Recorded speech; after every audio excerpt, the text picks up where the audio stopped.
ছোট গ্রামে বাস করত দুই বোন, রিমি আর ঝিলিক। তাদের জীবনে সুখ খুব কম ছিল, কারণ তাদের সৎ মা কখনোই সন্তুষ্ট হতেন না।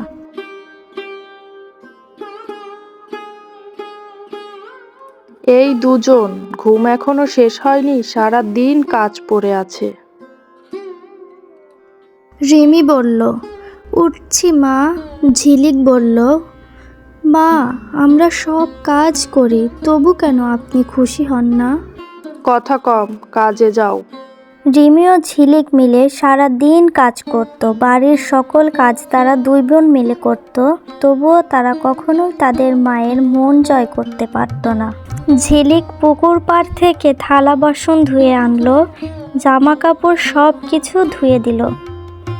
এদিকে রিমি সারা দিনের রান্না বাড়ার সব কাজ সেরে নিল একা হাতে। দিদি রে, আর পারি না, সারাদিন এত কাজ করি, তবুও মা আমাদের ভালোবাসে না কেন রে দিদি? কষ্ট পাস না বোন, একদিন দেখবি সব ঠিক হয়ে যাবে।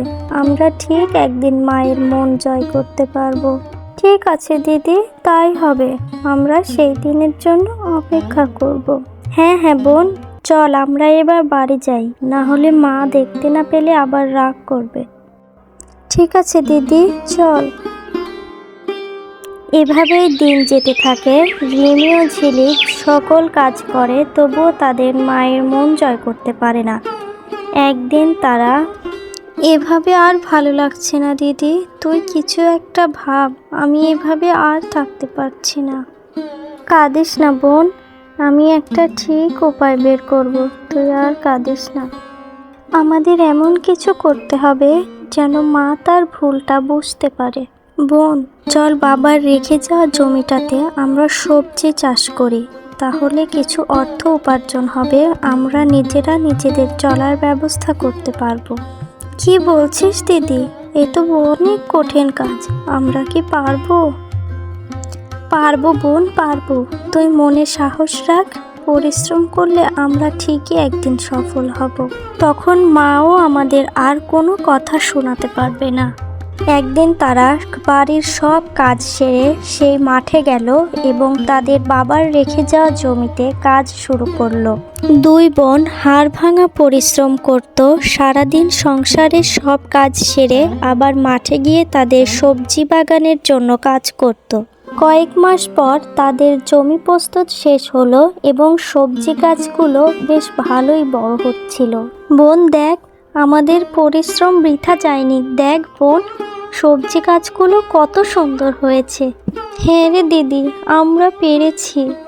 আমাদের এবার আর কোনো কষ্ট থাকবে না, দেখিস। দেখতে দেখতে আরও বেশ কিছুদিন কেটে যায় এবং তাদের সবজি এখন বাজারে বিক্রি করার উপযুক্ত হয়ে ওঠে।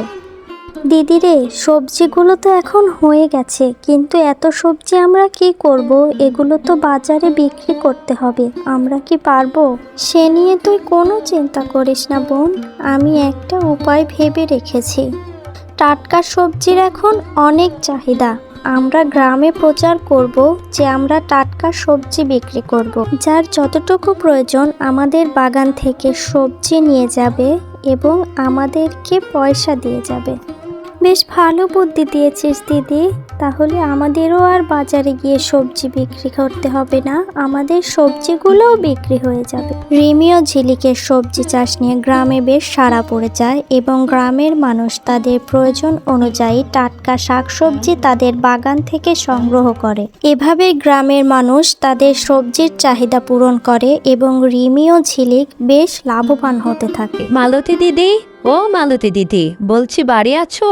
মালতী দিদি, ও মালতী দিদি, বাড়ি আছো নাকি? শুনছো? বলি কে কে এত সকাল সকাল এত হাক ডাক করছে? আসছি আসছি বাবু, দাঁড়াও আসছি। বলি সকাল সকাল এত ডাকছো কেন গো? কেন গো দিদি, জানো না তোমার মেয়েরা যে সবজি চাষ করে গ্রামে সারা ফেলে দিয়েছে গো? তাদের জমিতে এত ভালো টাটকা শাকসবজি এ যে গ্রামের মানুষ আগে কখনো পায়নি। আমরা তো এখন আর বাজার থেকে ওই ফরমালিন দেওয়া সবজি আর কিনিই না, তোমার মেয়েদের চাষ করা সবজি দিয়েই তো আমাদের পরিবারের চাহিদা মেটে। কি বলছো গো? এ ব্যাপারে তো আমি কিছুই জানি না। কই, মেয়েগুলো তো আমাকে কিছুই বলেনি এ ব্যাপারে। তাই বলি, প্রতিদিন এত টাটকা শাকসবজি কি করে রান্না করছে ওরা? তাহলে ওগুলো ওদের নিজের জমির সবজি? আমি তো তা বুঝতে পারিনি। তুমি তো বাবু কোনো কালেই মেয়েদেরকে নিজের মেয়ে ভাবনি। মেয়েগুলোকে কেমন দুধচাটা করেছো আমরা তো দেখেছি। মেয়েগুলোকে এবার একটু ভালোবাসো, বুঝলে? এমন লক্ষ্মী মেয়ে তুমি কোথাও পাবেন। মালতী তার মেয়েদের সবজির বাগান ঘুরে দেখতে গেল।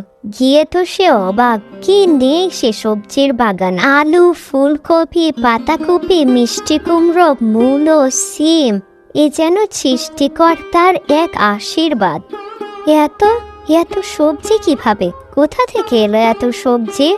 আমাদের পরিশ্রম মা, আমরা চাষ করেছি এই সব সবজি। আপনি বাধা দেবেন তাই আপনার থেকে লুকিয়ে করেছি এসব।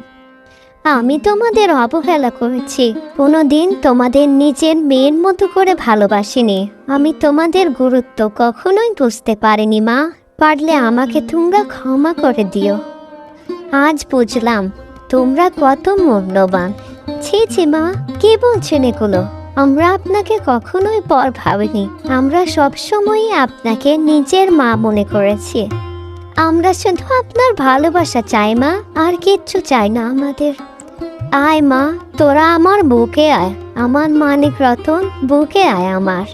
পরিশ্রম কখনো বৃথা যায় না। যে পরিশ্রম করে সে একদিন ঠিকই সফলতা পায়।